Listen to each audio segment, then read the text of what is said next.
তোমাদেরকে স্বাগত আমাদের নতুন চ্যানেল ফিজিক্স গ্লিচে। আজকে আমরা মোশন ইন ওয়ান্ডেরই অ্যাক্সিলারেশন এর পার্ট 2টা করতে চলেছি।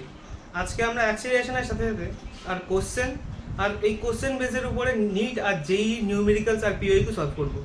তো আজকে আমাদের এটাই লক্ষ্য। আর যদি আমাদের চ্যানেলের যে কন্টেন্টসগুলো আছে, ঠিক আছে, সেই প্লেলিস্টগুলো আছে, তার সেগুলো যদি আমাদের ভালো লেগে থাকে তো সেগুলো নিজের হোয়াটসঅ্যাপ গ্রুপে নিজের ফ্রেন্ডস আর ফ্যামিলির সাথে শেয়ার করো। আমাদের চ্যানেলটাকে লাইক আর আমাদের কন্টেন্টগুলোকে লাইক আর সাবস্ক্রাইব করো। যদি কিছু জানতে চাও নিচে কমেন্ট করো। এবং আমাদের যে নিজের টেলিগ্রামে যে লিঙ্ক দেওয়া আছে আমাদের এই চ্যানেল টেলিগ্রাম চ্যানেল, ঠিক আছে, সেই চ্যানেলটাকে গিয়ে ফিজিক্স গ্লিচ অফিসিয়াল বলে সেটাকে গিয়ে ফলো করো। আর আজকে আমাদের কন্টেন্টটাকে ভালো লেগে থাকলে নিচে কমেন্ট আর লাইক শেয়ার সাবস্ক্রাইব। আর এই আমাদের ফলো করার জন্য নিচে লিঙ্ক দিয়ে দেওয়া হবে, ঠিক আছে, সেই লিঙ্কে গিয়ে ক্লিক করে আমাদের সমস্ত চ্যানেলের প্লেলিস্টগুলো যেগুলো আছে, আগের যে সিরিজ আমরা আপলোড করেছি মোশন ইন ওয়ান্ডের, আরও পুরো সিরিজ আপলোড হয়েছে মোশন ইন ওয়ান্ডের, ঠিক আছে, সেই মোশন ইন ওয়ান্ডের যে পজিশন গ্রাফ, ঠিক আছে, পজিশন ডিস্টেন্স, তারপরে হচ্ছে ভেলোসিটি, সেই স্পিড, এগুলো পুরো প্লেলিস্ট তোমরা নিচে গিয়ে আই ট্যাবে বা নিচে লিঙ্কে গিয়ে দেখতে পারো। তো আজকে শুরু করা যাক আমাদের নতুন ভিডিও। এখানে হচ্ছে ইম্পর্টেন্ট পয়েন্টস কয়েকটা অ্যাক্সিলারেশনের উপরে। প্রথম পয়েন্ট কি বলছে যে কোনো মুভিং পার্টিকেলের উপরে বা কোনো মুভিং বডি যদি ইউনিফর্ম ভেলোসিটি সার্কুলার মোশন বা কোনো প্রজেক্টাইল মোশনে মানে অ্যাক্ট করে, তার ইনস্ট্যান্টেনিয়াস ভেলোসিটির যে ডাইরেকশন বা অ্যাক্সিলারেশনের যে ডাইরেকশন সেটা কখনো রিলেশনে থাকবে না কোনো সময়। For a moving body there is no relation between the direction of instantaneous velocity and the direction of acceleration. তো আমরা দুখানা দেখতে পাচ্ছি দেওয়া আছে যে এটা হচ্ছে ইউনিফর্ম সার্কুলার মোশন আর একটা হচ্ছে প্রজেক্টাইল মোশন, প্রাসের গতি আর হচ্ছে সুষম বৃত্তাকার পথে একটা গতি। তো বলছে এই গতিতে ইনস্ট্যান্টেনিয়াস ভেলোসিটি যে ভি আছে আর অ্যাক্সিলারেশন আছে তার মধ্যে যে অ্যাঙ্গেলটা আছে সেটা হচ্ছে সবসময় থিটা, সেটা 90 ডিগ্রি হবে। আর যে প্রজেক্টাইল মোশন আছে এই প্রজেক্টাইল মোশনের প্রত্যেকটা সময় যে এখানের অ্যাক্সিলারেশনটা কি, সেটা হচ্ছে জি, ঠিক আছে, যেটা মাধ্যাকর্ষণ শক্তি, ঠিক আছে, যেটা আমাদের টানছে পুল করছে সবসময়, সেটা হচ্ছে এটা এখানে অ্যাক্সিলারেশন হয়ে যাবে। সেই অ্যাক্সিলারেশন আর সেই বডিটা যেটা আমি ছুড়েছি তার ইনস্ট্যান্টেনিয়াস ভেলোসিটির সঙ্গে প্রত্যেকটা সময় প্রত্যেকটা পয়েন্টে থিটা কিন্তু ভ্যারি করবে। এটা থিটা বেশি আছে, এটা থিটা 90 ডিগ্রি সমান হবে, কারণ এটা ভূমি মানে অনুভূমিক অক্ষের সঙ্গে সমান্তরাল হয়ে যাবে। আর এটা কিন্তু 90 ডিগ্রি থেকে কম হবে। প্রত্যেক সময় থিটা ভ্যারি করছে, মানে প্রত্যেক সময় থিটা আলাদা হয়ে যাবে। তো এটা আমি বলছে যে in projectile motion theta is variable for every point of it trajectory মানে হচ্ছে প্রত্যেকটা এই যে গতিপথে আছে এই গতিপথকে বলা হচ্ছে ট্র্যাজেক্টরি, আর কিছু না, মানে সায়েন্সের একটা নাম দিলেই নয় ওই জন্য। এই প্রত্যেকটা পথে প্রত্যেকটা বিন্দুতে থিটা ভ্যারিয়েবল, এটাই বলতে চেয়েছে। ভ্যারিয়েবল মানে বদলাচ্ছে, চলরাশি, ধ্রুবক না, ঠিক আছে, সবসময় এটা স্থির থাকছে না, ঠিক আছে, এটা চলরাশি, সবসময় একটা মান বদলে যাচ্ছে। যেরকম আমরা ক্লাস 9-এ পড়েছি চলরাশি, সেরকম প্রত্যেক সময় মান বদলাচ্ছে থিটা। তো এবার দ্বিতীয় পয়েন্টে কি বলছে, যদি if A force F acts on a particle, একটা কোনো পার্টিকেল আছে এম মাসের, ঠিক আছে, তার ভর এম, সেই পার্টিকেলটার উপরে এফ একটা বল ক্রিয়া করছে, ঠিক আছে, তার ডাইরেকশন দেওয়ার জন্য একটি চিহ্ন দিয়েছে, এই ডাইরেকশনটা কাজ করছে, ঠিক আছে, এই ডাইরেকশন একটা ফোর্স কাজ করছে এই এম মাস বা এম ভরের এই বস্তুটার উপর। তো নিউটনের দ্বিতীয় গতিসূত্র অনুযায়ী তার অ্যাক্সিলারেশন কী হবে, এফ বাই এম। এটাই আমরা পড়েছি। এই পরের চ্যাপ্টারে যে নিউটন ল আসবে সেখানে এই পুরো নিউটনস গতিসূত্র নিয়ে আলোচনা করা হবে। আর এইটুকুনি জানা যে অ্যাক্সিলারেশন যদি কোনো একটা এম মাস ভরের উপর একটা কোনো ফোর্স কাজ করে এফ, ঠিক আছে, তার অ্যাক্সিলারেশন কী হয়, এফ বাই এম, ঠিক আছে। Force upon mass is call the acceleration of the body, acceleration acted on the body, এটাই। এবার 3 নম্বর পয়েন্ট কি বলছে, বাই দ্য ডেফিনেশন এই অ্যাক্সিলারেশনটাকে আমরা কীভাবে দেখতে পারি, ডিভি বাই ডিটি, মানে এই ভেলোসিটির যে ডেরিভেটিভ, ঠিক আছে, সেটাই তো অ্যাক্সিলারেশন দেয়। আর ভি নিয়ে থেকে কি ডিএক্স বাই ডিটি, কোনো পজিশনের রেসপেক্টে কোনো টাইমের সাপেক্ষে যে ডেরিভেটিভটা আছে কোনো পজিশনের, সেটাই তো ভেলোসিটি দেয়।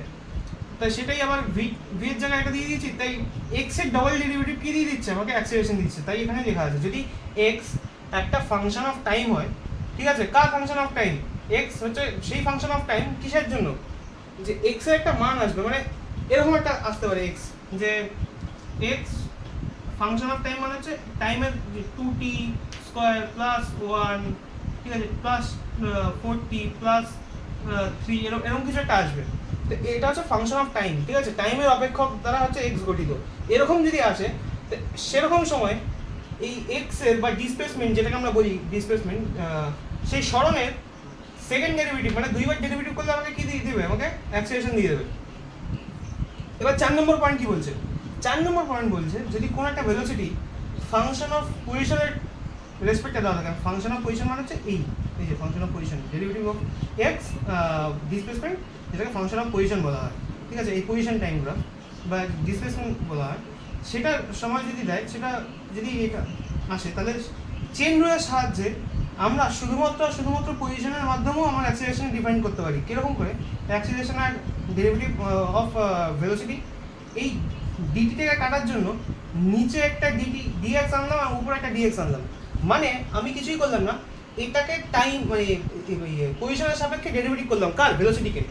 আর যেটা মানে এই পাশে আছে সেটা হচ্ছে নিচের থেকেই মানে যে ডিসপ্লেসমেন্ট তার ডেরিভেটিভ টাইমের সাপেক্ষে। তো এই ডিসপ্লেসমেন্ট টাইমের সাপেক্ষে এটা কী হয়ে যাবে? ভেলোসিটি হয়ে যাবে, সেটা লিখে দিয়েছি। আর এটা হচ্ছে পজিশনের সাপেক্ষে ভেলোসিটির ডেরিভেটিভ। তো এটা কি দিয়ে যাবে আমাকে? এটাকে দুখানা গুণ করলে আমাকে অ্যাক্সিলারেশন পেয়ে যাবো। এটাই, কিচ্ছু নাই ইনফরমেশন। এই কয়েকটা পয়েন্টস। 5 নম্বর এর পর ইম্পর্টেন্ট পয়েন্ট হচ্ছে অ্যাভারেজ অ্যাক্সিলারেশনের উপর পয়েন্ট। এখানে কি বলছে? যদি একটা পার্টিকেল অ্যাক্সিলারেট করে, ঠিক আছে, টি টাইমে তার অ্যাক্সিলারেশন এ হয়, এবং তার পরবর্তী t2 টাইমে তার অ্যাক্সিলারেশন এ নিয়ে এসে গতিশীল হলে সেই টোটাল টাইমের অ্যাভারেজ অ্যাক্সিলারেশন কত হবে? এই টোটাল টাইমের average acceleration a into t1 plus a t2 by ratio of t1 plus t2, মানে average acceleration is ratio of total increasing velocity by total time. এটা যেটা লেখা আছে total increasing velocity at t1 at t2, ঠিক আছে, by total time. এর দুটো ratio কি দেয়? অ্যাভারেজ অ্যাক্সিলারেশন দেয়। কিসের? সেই টোটাল টাইমের। এবার আমি কি বলছি? ইনক্রিজিং ভেলোসিটি ইন t1, সেটা v1 এর যে ইনক্রিজিং ভেলোসিটি দিচ্ছে, ঠিক আছে, সেটা কত হচ্ছে? a1 into t1। t2 টাইমের ইনক্রিজিং ভেলোসিটি কত হচ্ছে? a2 ইন্টু t2, ঠিক আছে। তাহলে অ্যাভারেজ অ্যাক্সিলারেশন কি হবে? v1 প্লাস v2, এই যে ইনক্রিজিং ভেলোসিটি আপন total time t1 plus t2। এবার v1 আর v2 যে মানটা, সেটাই পরিবর্তন করে ফেললাম, তো সেটাই আমাদের কি দিয়ে দিল? অ্যাভারেজ অ্যাক্সিলারেশন দিয়ে দিল। এরপর 6 নম্বর পয়েন্ট কি বলছে? যে অ্যাক্সিলারেশন কখনো সব সময় পজিটিভ হতে পারে, নেগেটিভ হতে পারে, বা জিরো হতে পারে। এবার বলছে পজিটিভ কখন হবে অ্যাক্সিলারেশন? যখন ভেলোসিটি সবসময় সময়ের সাথে সাথে বাড়বে, ইনক্রিজিং ভেলোসিটি হবে with respect to time. Acceleration zero কখন হবে? যখন ভেলোসিটি ইউনিফর্ম হবে বা কনস্ট্যান্ট হবে। নেগেটিভ অ্যাক্সিলারেশন কখন হবে? যখন ভেলোসিটি ডিক্রিজ করবে সময়ের সাপেক্ষে। কখন হবে এটা? রিটার্ডেশনের সময়, মানে যখন ব্রেক মারছি তখন, ঠিক আছে, গাড়ি বন্ধন হচ্ছে, তখন হচ্ছে এটা কি? Negative acceleration. এবার বলছে যদি একটা বস্তু মোশন আন্ডার গ্র্যাভিটিতে থাকে, ঠিক আছে, মানে অবাধে পতনশীল বস্তু, বা উপর থেকে একটা জিনিস পড়ছে, সেটা কি আছে? মাধ্যাকর্ষণ শক্তির সাহায্যে পড়ছে, অভিকর্ষের বল নিচের দিকে টানছে, সেটা কি হবে? Motion under gravity of A body. এইসব সময় অ্যাক্সিলারেশন কি হবে? সেটা জি হবে। এবার এই জি অ্যাক্সিলারেশন মানে হচ্ছে, এই জিটা হচ্ছে অ্যাক্সিলারেশন ডিউ টু গ্র্যাভিটি, মাধ্যাকর্ষণ শক্তির জন্য যে ত্বরণ সেই বডিটা অনুভব করছে, সেটাই হচ্ছে সেই জি। এর নর্মাল ভ্যালু কত হচ্ছে? এসআইতে হচ্ছে 9.8 metre per second, metre second of 10⁻², ঠিক আছে, 980, ঠিক আছে, centimetre per second square CGS এর, ঠিক আছে, 32 ফিট পার সেকেন্ড স্কোয়ার কি এফপিএস এর। তা এটা হচ্ছে কয়েকটা ইম্পর্টেন্ট পয়েন্টস এর হলো অ্যাক্সিলারেশনের। এরপর আমরা 7 নম্বর পয়েন্টে পড়তে চলেছি কি, যে একটা বডিতে যদি এফ দিয়ে মারা হয় দুটো ভিন্ন ভিন্ন পদার্থে, তো এটা কম্বাইন করলে তার অ্যাক্সিলারেশন কত হবে অ্যাভারেজ, এটা আমরা পড়বো। এই স্পেশাল পয়েন্টে আমরা পড়বো যদি দুটো ব্লক থাকে, সেই ব্লকটার উপর পৃথক মানে পরিমাণ, মানে একই সেম পরিমাণ ফোর্স কাজ করছে যখন দুটো আলাদা আছে, কিন্তু যখন দুটোকে কম্বাইন করা হচ্ছে সেই সেম অ্যামাউন্ট ফোর্স তার অ্যাক্সিলারেশন কত দিচ্ছে দুটো কেসের মধ্যে, সেটাকে আমরা একটা রিলেশনের মধ্যে আনার চেষ্টা করছি। তা বলছে if a some force is F applied on two bodies of different mass m1 and m2 separately, then the force produce m1 mass a1 acceleration and m2 mass a2 acceleration. আমরা দেখতেই পাচ্ছি যদি এই m1 ভরের বস্তুর উপর যদি f বল প্রযুক্ত হয় তাহলে a1 অ্যাক্সিলারেশন ক্রিয়েট হয়, আর m2 ভরের বস্তুর উপর সেম বল প্রযুক্ত হলে কি a2 অ্যাক্সিলারেশন ক্রিয়েট হয়। এবার বলছে দুটো বডিকে অ্যাটাচ করে দেওয়া হলো, নাও the bodies are attached together and form a combined system, দুটো একটা কম্বাইন্ড সিস্টেম, একটা কম্বাইন্ড ব্লক হিসেবে কাজ করছে। তো সেম ফোর্স, এই সেম ফোর্স আবার এখানে কাজ করানো হচ্ছে এই পুরো সিস্টেমটা, কম্বাইন্ড সিস্টেমটা। তাহলে এখন অ্যাক্সিলারেশন কি হবে এই কম্বাইন্ড সিস্টেমে, সেটা আমরা বলছি। তা এইটা আমরা পাচ্ছি যে F ইকুয়াল টু, এখানে F equal to total combined mass into acceleration, যেটা আমরা নিউটনের গতির সূত্র থেকে জানি, সেকেন্ড ল। তো এটা আসছে। এবার এটার সঙ্গে এই অ্যাক্সিলারেশনটা কি করে রিলেট হচ্ছে a1 a2 এর সাথে এই অ্যাক্সিলারেশন, এটা আমরা দেখার চেষ্টা করছি। তো বলছে এই এফটা যেটা আছে আমরা এটাকে নিচে নিয়ে যেতে পারি, ঠিক আছে, এই জিনিসটা এইটাকে আমি নিচে নিয়ে যাচ্ছি, কি হচ্ছে সেটা আমরা লক্ষ্য করছি। a বাই a এটা কত আছে m1 প্লাস m2 এটা আছে। এবার same as it is f by a equal to এই m1 টা কি লেখা যায়, এখান থেকে আমি কি লিখতে পারি, f equal two m1 a1, আর এখানে কি লিখতে পারি f equal two m2 a2, এই তো। তাহলে m1 কি f বাই a1, আর এখানে কি m2 কি f বাই কি a2। এখানে m1 আর m2 এর ভ্যালুটা রিপ্লেস করে দিলাম, f by a1 plus f by কি a2। এই সেম জিনিসটা যখন f কমন নিয়ে উঠে যাবে, ক্যান্সেল আউট হয়ে যাবে, মানে ভাগ হয়ে যাবে, তখন এটা কি হবে 1 by a equals to 1 by a1 plus 1 by a2। এইটুকু বুঝতে অসুবিধা না হয়, এরপরে কি হবে, সিম্পল ক্যালকুলেশন, রাফলি এটাকে গুণ করে উল্টে দেওয়া হয়ে যাবে, মানে তখন a কি হয়ে যাবে 1 বাই a, লিখতে পারি যে a1 প্লাস a2, ঠিক আছে, নিচে হচ্ছে a1 a2, a কি হবে এটা উল্টে যাবে a1 a2 a1 plus a2।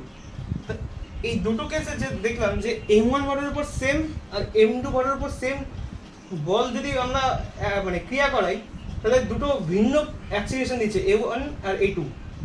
আর সেম এই f ফোর্সটা যখন আমি কম্বাইন, এই দুটো সিস্টেমকে কম্বাইন করে যদি আমি একটা কম্বাইন সিস্টেম বানাই, আর সেই ফোর্সটাকে, সেম ফোর্সটাকে আমি যদি এখানে কাজে লাগাই, তখন এই যে অ্যাক্সিলারেশনটাকে আমি এখানে কম্বাইন সিস্টেমের ক্ষেত্রে পাবো, এই অ্যাক্সিলারেশনটা সেপারেট সিস্টেমের অ্যাক্সিলারেশনের সঙ্গে কিছু একটা আমি রিলেশন পাচ্ছি, আর সেই রিলেশনটা হচ্ছে এইটা, এই রিলেশনটা হচ্ছে সেই রিলেশন।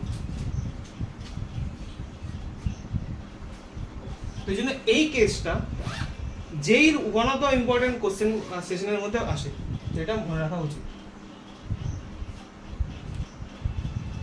তো আজ পর্যন্ত এইটুকুই, অ্যাক্সিলারেশন আজ শেষ। পরের আমরা ভিডিওতে আমরা সম্ভবত গ্রুপ এর মধ্যে গ্রাফ কোশ্চেন আর গ্রাফ পজিশনিং ব্যাপারে আমরা বলবো, ঠিক আছে। এটাই অ্যাক্সিলারেশন টোটাল ভিডিও। আমাদের ভিডিওর কোনো পার্টে যদি অসুবিধা থেকে থাকে কমেন্ট করো, আর যদি অন্য কোনো ভিডিও সেশন আমরা বানাতে চাই, যদি রেকমেন্ডেশন আসে, তাহলে কমেন্ট অবশ্যই জানিও তোমরা। আর যদি ভালো লেগে থাকে আমাদের ভিডিও, লাইক শেয়ার আর সাবস্ক্রাইব করো আমাদের চ্যানেলটাকে। তো আজকে এই পর্যন্তই, দেখা হচ্ছে অন্য কোনো ভিডিওতে, তখন পর্যন্ত বাই বাই।